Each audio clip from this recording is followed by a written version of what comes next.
اللہ کی قسم جھک جانے میں جو عزت ہے وہ سر اٹھانے میں نہیں ہے، چپ رہنے میں جو سکون ہے وہ جواب دینے میں نہیں ہے۔ ایک عورت نے پوچھا یا رسول اللہ میرے خامند کا میرے اوپر کیا حق ہے؟ آپ نے فرمایا تیرے خامند کے جسم پہ پھوڑے نکل آئیں اور ان میں گندا پانی جمع ہو جائے اور تو زبان سے چاٹ کے اس کے زخم صاف کرے تو بھی تو نے خامند کا حق ادا نہیں کیا۔ دونوں کو بیلنس کیا ہے۔ بہترین مسلمان وہ ہے جس کا بیوی کے ساتھ اچھا سلوک ہو۔ جب تک آپ کو صبر اور برداشت کرنا نہیں آئے گا آپ کی زندگی خوبصورت نہیں ہو سکتی۔ غصے کو پینا سیکھو، غصے کو دبانا سیکھو، غصے کے وقت چپ رہنا سیکھو تو آپ کی زندگی بڑی خوبصورت ہو جائے گی۔ دل دریا سمندروں ڈوبے کون دلاندیاں جانے ہو، وچے بیڑے وچے جھیڑے وچے ونج مہانے ہو۔ میرے نبی نے گھروں کو آباد کرنے کا ایک خوبصورت طریقہ بتایا کہ اس زبان پہ قابو کر لو، اس زبان پہ قابو کر لو، خاموش رہنا سیکھ لو۔ غصے کے بیوی کو غصہ چڑھ جائے تو خامند چپ کر جائے، خامند کو غصہ چڑھے تو بیوی چپ کر جائے تو آپ کا گھر خوبصورت رہے گا۔ اگر دونوں ہی آگ لگ گئی اور دونوں ہی بولنا شروع ہو گئے تو آپ بھی گئے، آپ کے بچے بھی گئے۔ اپنی زبان پہ قابو پانا سیکھو۔ ہماری ایک دھوبن تھی ماسی شریفہ، فوت ہوگی بیچاری، وہ تھی بڑی لڑاکی، چھوٹے قادی آئے تھے، چنگا شرلی پٹاخہ ہے، تو وہ آئی میری بہن کے پاس، کہتی بی بی میریاں نوواں میرے نال بڑا لڑدیاں، لڑتی آپ تھی، میریاں نوواں میرے نال بڑا لڑدیاں، میں نے کوئی تویز دے کہ ساریاں میریاں نوکر بن جانا۔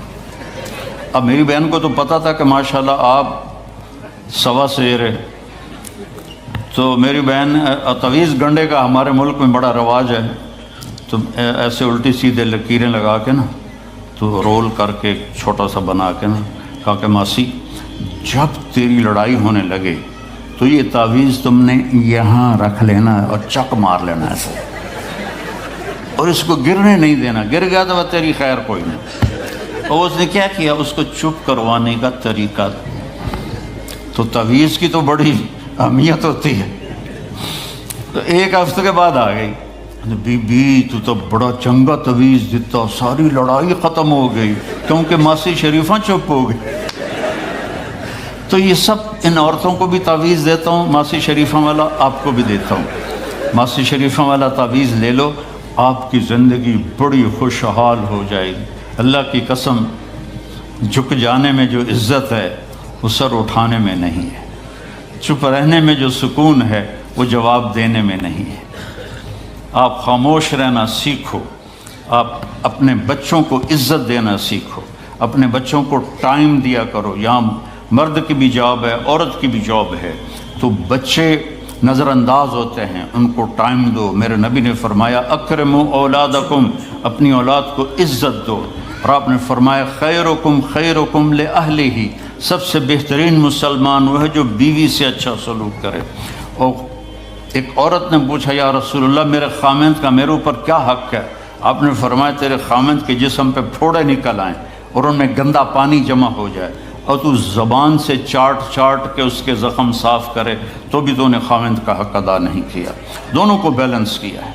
بہترین مسلمان وہ ہے جس کا بیوی کے ساتھ اچھا سلوک ہو۔ آپ نے 11 شادیاں کی، یہ شوق کی نہیں تھیں، یہ اللہ کے حکم کی تھیں اور ہمیں زندگی سمجھانے کے لیے تھیں کہ آپ یہاں رہو یا کہیں اور جگہ رہو، جب تک آپ کو صبر اور برداشت کرنا نہیں آئے گا آپ کی زندگی خوبصورت نہیں ہو سکتی۔ غصے کو پینا سیکھو، غصے کو دبانا سیکھو، غصے کے وقت چپ رہنا سیکھو تو آپ کی زندگی بڑی خوبصورت ہو جائے گی، بہت حسین ہو جائے گی۔ زندگی اندر ہے، باہر نہیں۔ اب رولز رائس میں چڑھ کے کوئی اچھی زندگی نہیں گزار رہا ہے، لائف تو اندر ہے۔ دل دریا سمندروں ڈوبے کون دلاندیاں جانے ہو، وچے بیڑے وچے جھیڑے وچے ونج مہانے ہو۔ یہ اندر ہے، لائف اندر ہے۔ اور کیا لطف انجمن کا جب دل ہی بجھ گیا ہو، جب اندر بجھا ہوا ہو تو پھر باہر کی چیزیں کوئی مزہ نہیں دیتی۔ عاصم کے مرنے کے بعد ہمیں کوئی شے اچھی نہیں لگتی، حالانکہ لائف ہر نعمت موجود ہے، سب کچھ موجود ہے۔ میرے بیٹے کا نام عاصم تھا جو فوت ہوا ابھی جب 36 سال کی عمر میں، تو کوئی شے اچھی نہیں لگتی کہ اندر ویرانی آ گئی۔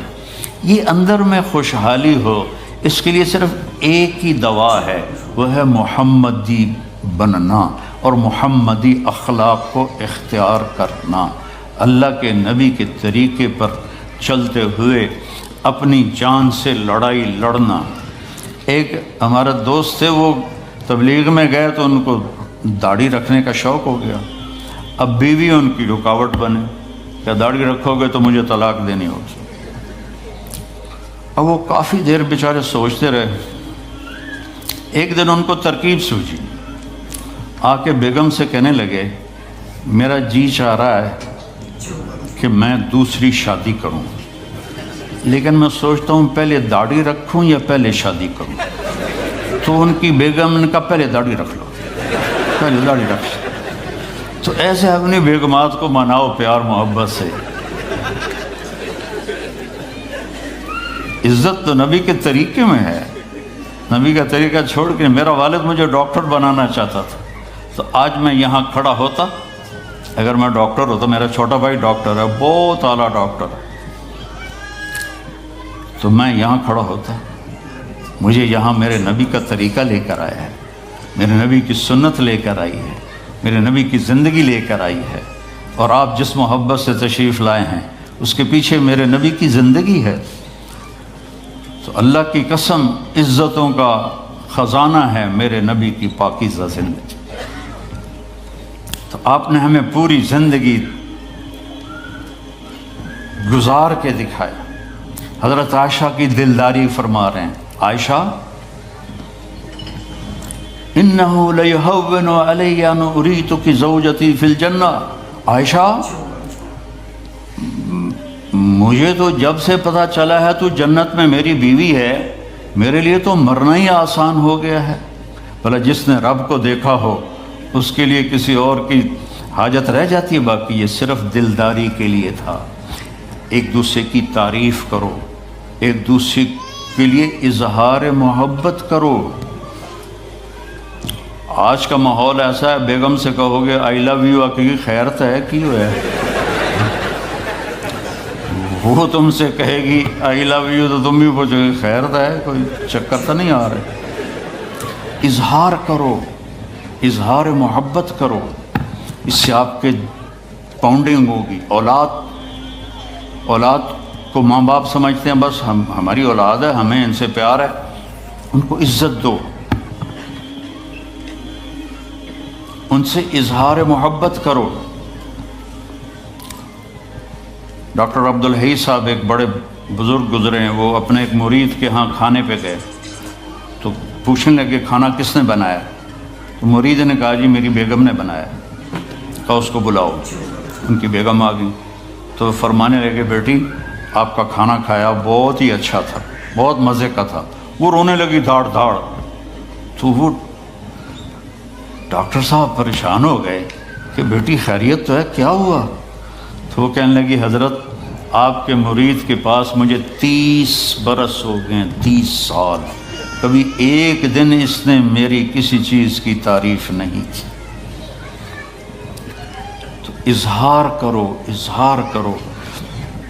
حضرت فاطمہ وہاں سے دروازے میں داخل ہو رہی ہیں، آپ کمرے میں بیٹھے ہوئے ہیں یا لیٹے ہوئے ہیں یا کرسی پر ہیں یا زمین پر ہے، جو ہی حضرت فاطمہ تھے تو ایسے تیزی سے آگے بڑھتے تھے، وہیں نہیں کھڑے رہتے تھے، اور ایسے حضرت فاطمہ کا ہاتھ پکڑ لیتے تھے اور اس کو یہاں بوسہ دیتے تھے، اور کبھی ماتھے کا بوسہ لیتے تھے، پھر ہاتھ پکڑے پکڑے ان کو ایسے لاتے اور چارپائی پہ بٹھاتے، اس کے بعد خود بیٹھتے تھے۔ یہ میرے نبی کی عزت ہے اولاد کے ساتھ۔